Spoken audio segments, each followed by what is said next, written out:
ನೋಡಿ, ಸನ್ಮಾನ್ಯ ಸಿದ್ದರಾಮಯ್ಯನವ್ರ ವಿರುದ್ಧವಾಗಿಯೇ ಎಷ್ಟು ಕೇಸ್ ಇದ್ದವು ಲೋಕಾಯುಕ್ತದಲ್ಲಿ?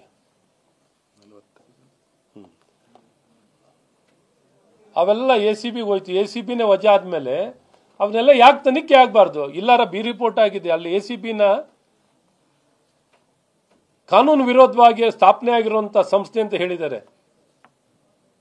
ಶುಭ್ಲೋ ಮುಖ್ಯಮಂತ್ರಿ, ಪಾಪ ಕೆಂಪಣ್ಣ ಆಯೋಗ ಎಲ್ಲಿ ಹೋಗಿದೆ? ಎಲ್ಲಿದೆ? ರೀಡು ಮುಖ್ಯಮಂತ್ರಿ. ಇವತ್ತು ತಮ್ಮ ಭ್ರಷ್ಟಾಚಾರ ಬ್ರಹ್ಮಾಂಡ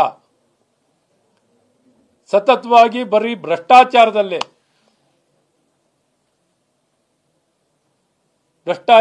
ತೊಡಗಿರುವಂತ ಈ ಮುಖ್ಯಮಂತ್ರಿ ಅಥವಾ ಅವ್ರ ಇಡೀ ತಂಡ ಯಾರು ನೋಡಿ ಅದೇ. ಅಲ್ಲಿ ಏನನ್ನು ಬಯಸ್ತೀರಿ? ಇವ್ರ ಹತ್ರ ಏನಿದು? ಬರೀ ನಮ್ಮ ವಿರುದ್ಧ ಹೇಳಿಕೆಯನ್ನು ಕೊಡಬೇಡಿ, ನಮ್ಮ ಮೇಲೆ ಏನು ಆಪಾದನೆ ಮಾಡಬೇಡಿ, ನಮ್ಮನ್ನೇನು ಪ್ರಶ್ನೆ ಮಾಡಬೇಡಿ.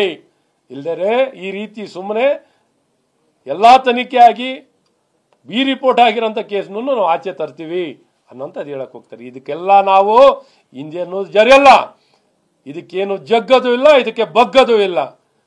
ನಿಮ್ಮ ವಿರುದ್ಧವಾಗಿ ಬಾರಿನೂ ಇನ್ನೂ ಬಹಳ ಸ್ಪಷ್ಟವಾಗಿ ಭ್ರಷ್ಟಾಚಾರ ವಿರುದ್ಧವಾಗಿ ಹೋರಾಟವನ್ನು ಮಾಡಿ ಕಾನೂನಿನ ಚೌಕಟ್ಟಲ್ಲಿ ನಿಮಗೆ ಕ್ರಮ ವಹಿಸಲಿಕ್ಕೆ, ನಿಮ್ಮನ್ನ ಅಕೌಂಟಬಲ್ ಮಾಡಲಿಕ್ಕೆ ನಮ್ಮ ಹೋರಾಟ ಬಹಳ ಸ್ಪಷ್ಟವಾಗಿರುತ್ತೆ ಅಂತ ಬಹಳ ಸ್ಪಷ್ಟವಾಗಿ ಹೇಳಕ್ಕೆ ಇಷ್ಟಪಡ್ತೀನಿ.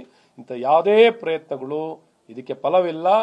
ಪಾಪ ಅಸಹಾಯಕರಾಗಿ ಬಹಳ ಏನು ಅಂತಾರೆ, ರೆಸ್ಟ್ಲೆಸ್ ಈ ಸರ್ಕಾರದಲ್ಲಿ ಏನು ಮಾಡಬೇಕು ಅಂತ ಗೊತ್ತಾಗ್ತಿಲ್ಲ. ರೆಸ್ಟ್ಲೆಸ್ ಆಗಿಬಿಟ್ಟು ಕಂಡಲ್ಲೆಲ್ಲ ಗುಂಡು ಹೊಡಿಯಕ್ಕೆ ಹೋಗ್ತಿದ್ದಾರೆ. ಇದ್ಯಾವುದು ವರ್ಕೌಟ್ ಆಗಲ್ಲ. ಪಾಪ ಸಮಿತಿ ಮೇಲೆ ಸಮಿತಿ, ಕಮಿಷನ್ ಮೇಲೆ ಕಮಿಷನ್, ಸಬ್ ಕಮಿಟಿ ಮೇಲೆ ಸಬ್ ಕಮಿಟಿ, ಏನೆಲ್ಲ ಪ್ರಯತ್ನ ಮಾಡ್ತಿದ್ದಾರೆ.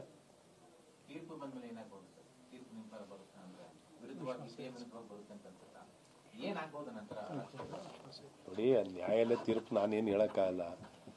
ಬಟ್ ಇಲ್ಲಿ ಆ ಕೋರ್ಟ್ ಪ್ರೊಸೀಡಿಂಗ್ ಆಗ್ತಿರೋದೇ ಸಾಕಷ್ಟು ನಾವು ಮಾಡೋ ಕೆಲಸ. ಪಾಪ ವಕೀಲರುಗಳು ಬಹಳ ಚೆನ್ನಾಗಿ ಮಾಡಿದ್ದಾರೆ, ಚೆನ್ನಾಗಿ ಎಕ್ಸ್ಪೋಸ್ ಆಗಿದೆ, ಚೆನ್ನಾಗಿ ಫ್ಯಾಂಟಾಸ್ಟಿಕ್ ಆಗಿ ಎಳೆಯಾಗಿ ಸೋಪ್ ಹಾಕಿ ತೊಳೆದಿದ್ದಾರೆ. ಸೋಪ್ ಹಾಕಿ ತೊಳೆದು ಎಕ್ಸ್ಪೋಸ್ ಆಗಿದೆ. ಸೋಪ್ ಹಾಕಿ ತೊಳೆದಿದ್ದಾರೆ. ಅದು ನಾವಾರು ಒಂದು ಸ್ವಲ್ಪ ಹೇಳಿದ್ದು, ನಮ್ಗಂತೂ ಇನ್ನೂ ಹೆಚ್ಚು ಹೇಳಕ್ಕಾಗಿರ್ಲಿಲ್ಲ, ಇಷ್ಟು ಡೀಟೇಲ್ ಆಗಿ ಹೇಳಕ್ಕಾಗಿರ್ಲಿಲ್ಲ. ಬರೀ ಕಪಿಚಿಕೆಗಳು ಎಲ್ಲ. ಮತ್ತೆ ಯಾರೋ ಒಂದಿಷ್ಟು ಕೋರ್ಟ್ ಪ್ರೊಸೀಡಿಂಗ್ಸ್ನೆಲ್ಲ ಯೂಟ್ಯೂಬ್ನಲ್ಲಿ ಹಾಕ್ಬೇಡಿ ಅಂತ ಹೇಳಿದ್ದಾರೆ. ದಯವಿಟ್ಟು ಎಲ್ಲರೂ ನೋಡಿ, ಕಾನೂನು ತಿಳುವಳಿಕೆ ಜನಕ್ಕೆ ಬರಬೇಕು.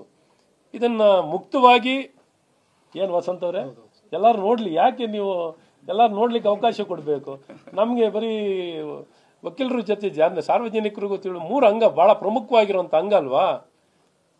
ಶಾಸಕಾಂಗ, ಕಾರ್ಯಾಂಗ, ನ್ಯಾಯಾಂಗ. ಜನ ನೋಡಬೇಕು, ನೇರವಾಗಿ ಪ್ರಸಾರ ಆಗಬೇಕು, ಜನಕ್ಕೆ ತಿಳುವಳಿಕೆ ಬರಬೇಕು. ನಮಗೂ ಕಾನೂನು ತಿಳುವಳಿಕೆ ಜಾಸ್ತಿ ಬೇಕು, ನಮಗೆಲ್ಲ ಕಮ್ಮಿ ಇರ್ತದೆ. ಜಾಸ್ತಿ ತಿಳುವಳಿಕೆಯಾಗಿ ಸಮಾಜದಲ್ಲಿ ಎಲ್ಲ ಬಯಲಿಗಿಳಿಯುವಂಥ ಕೆಲಸ ಆಗಬೇಕು. ನೀವೊಂದು ಸ್ವಲ್ಪ ಜೋರಾಗಿ ಹೇಳ್ಬೇಕು, ಸ್ವಲ್ಪ ಹೇಳಿ.